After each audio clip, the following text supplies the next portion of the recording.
नमस्ते, अभिवादन आपका इनोसेंट इन्वेस्टर के इस नए वीडियो में आपके लिए डिस्क्लेमर। बाजार की बात करेंगे। कल बाजार कहां खुलेगी? 15,568 की क्लोजिंग है। अच्छी क्लोजिंग है या बुरी क्लोजिंग है वो मैं इससे पहले वाली वीडियो में आपको बता चुका हूं।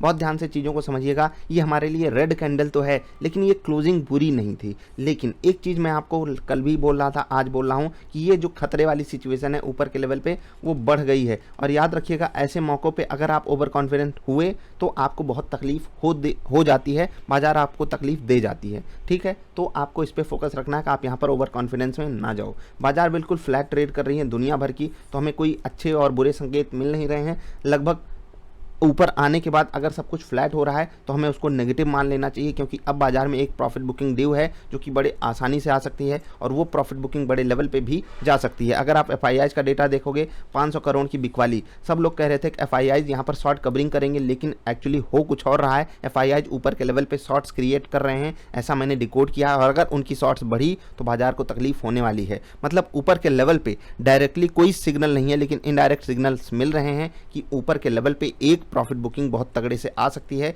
जिसके लिए आपको तैयार रहना ही पड़ेगा। लेवल्स की बात कर लेते हैं। कल मैंने आपको ऊपर के लेवल पे 15,660 का लेवल बताया था और बाजार आज वहीं से रिवर्स की है। एक चीज़ याद रखिएगा, हम रोज़ सही नहीं होते हैं, लेकिन जब सही होते हैं तो कमाल करते हैं।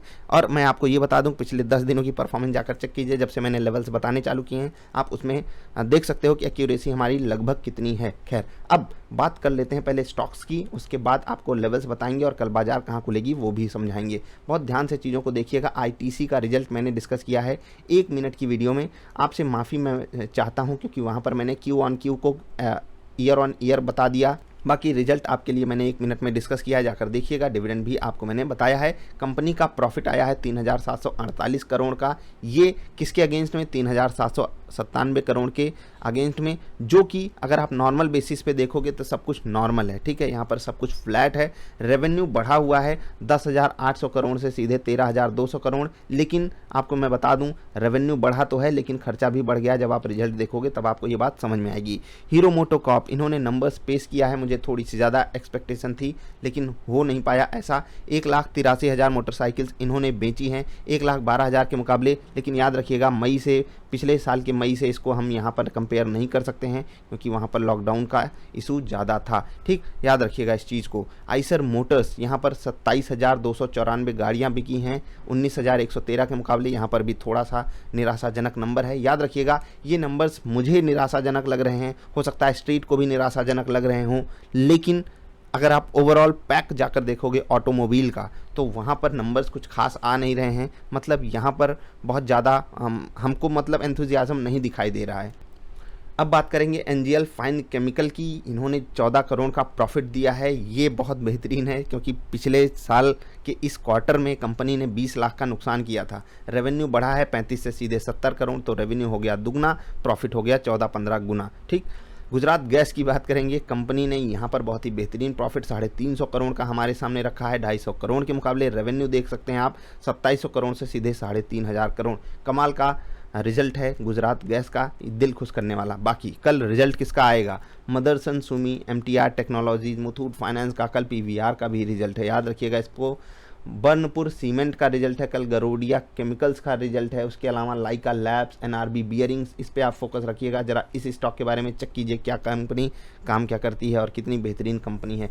पेनेसिया बायोटेक का भी कल रिजल्ट है। काफ़ी ज़्यादा लाइमलाइट में रहती है ये कंपनी। कभी कभी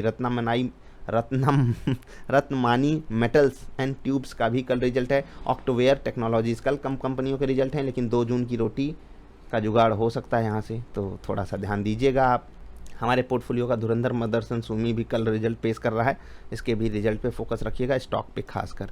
कल एक स्टॉक मैंने आपको बताया था, नेशनल हाईवे। जी हाँ, नेशनल हाईवे की अभी बात कर लेते हैं, लेकिन उससे पहले आपको इंपॉर्टेंट लेवल्स बता देता हूँ। ध्यान रखिएगा, कुछ लोग पूछते हैं आप ये लेवल्स कहाँ से डिकोड करते हो? ऑप्शन डेटा होता है। ठीक है, टेक्निकली हम चीज़ों को समझते हैं, उसके बाद वॉल्यूम को समझते हैं, कहाँ पर वॉल्यूम ज़्यादा अपना रिएक्शन दिखा रहा है। सारी चीज़ों को मिक्स करके हम आपके लिए डेटा निकालते हैं। हम सही होते हैं, गलत होते हैं, बात उससे नहीं जाती है, नापी जाती है। नापा इस चीज़ पे किया कीजिए एक्यूरेसी कितनी आ रही है। कोई ना डेली सही हो सकता है, ना कोई डेली गलत हो सकता है। कोई सिर्फ आके तुक्का मारेगा तो वो भी कभी ना कभी तो सही हो ही जाता है। याद रखिएगा इस चीज़ को, जो मैंने अभी आपसे कहा। अब ऊपर के लेवल पे क्या इंपॉर्टेंट चीज़ें बनकर आ रही हैं। 1590 ये आएगा पहला लेवल ऊपर के लेवल पे रेजिस्टेंस का, इसको आपको फोकस रखना है। 15630 और 15675 ये ऊपर के लेवल पे 3 हैं डेटा जिस पे आपको फोकस करना है, इन लेवल्स पे आपको फोकस रखना है। नीचे अगर बाजार गिरती है तो 15510 इस पे आपको फोकस करना है। 15440 ये लेवल आपके लिए इंपॉर्टेंट है। नीचे बड़े बड़े लेवल्स इसलिए क्योंकि मोमेंटम नीचे तगड़ा आ सकता है।